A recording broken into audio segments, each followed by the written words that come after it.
Hello everybody, I am MMFQ Death, and in case you're not familiar with my channel, I do Minecraft videos, and in this video, we're gonna do, well, I'm gonna show you guys something pretty awesome, and I'm sure you already know about it from the title. So, I noticed that I hadn't really seen any, like, compact, good setups on how to automate some of the thermal expansion stuff that uses the Induction Smelter.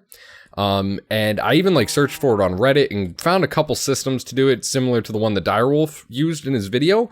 But I figured, screw that, dude. I want something like super small, super compact, and very easy to use. So this should be able to be used with pretty much anything that supports autocrafting.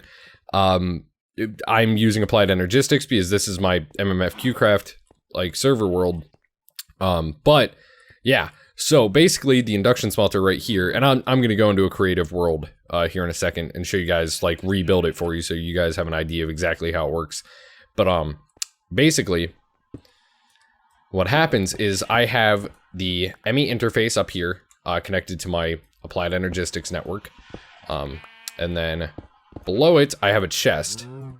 And 1 second here while I break out the block so you guys can get a better view of it. So I want to give you guys best view possible.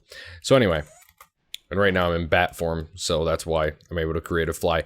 Anyway, so basically the interface sits on top pointing downward, which is a crucial part because if not, you know, it could go into here.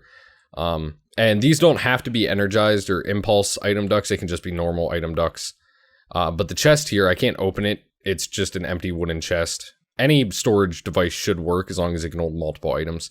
And I have the different crafting recipes sitting in the ME interface as patterns.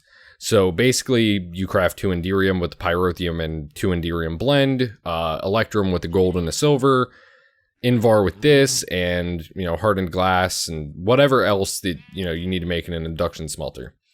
And then what I went through and did was, in each one of these, I installed a pneumatic servo on the chest, and I told it to ignore redstone impulse. Now, on this side, I decided to I kind of did it randomly, but yeah, basically it's like each one of these is 1/2 of the crafting recipe.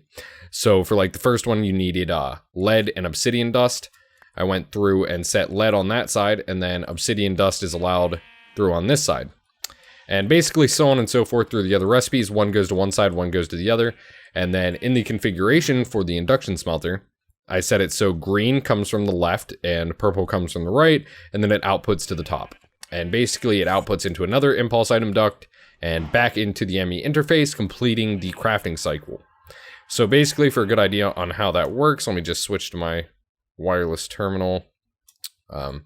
And let's go ahead and craft some Enderium, I guess. I already have quite a bit, but you know what? We're not going to do Enderium.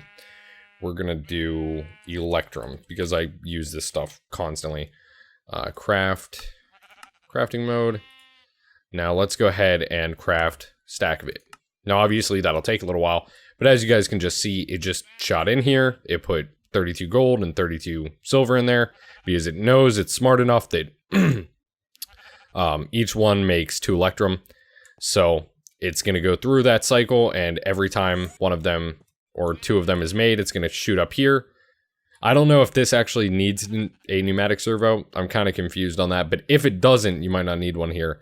And you could probably replicate this with like a diamond pipe here, and, you know, telling it like only these items can go through, and this just be a normal pipe pumping in.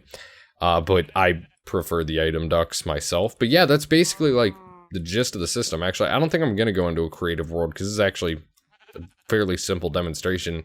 Doesn't really take much explanation, but I've never really seen that done before, and I have looked, but I came up with it, and I was like, you know what, it works, it's compact, it only uses up, what, a 2x3 area? Yeah, 2x3, without the power line, but yeah, so that's how you do it, you guys. Hope you guys enjoyed the video. If you found it helpful, make sure to leave a like down below, and, you know, comment with some stuff, and, you know, we'll have some discussions. Anyways, guys, as always, it's been MMFQ Death, and thank you all for watching. Peace.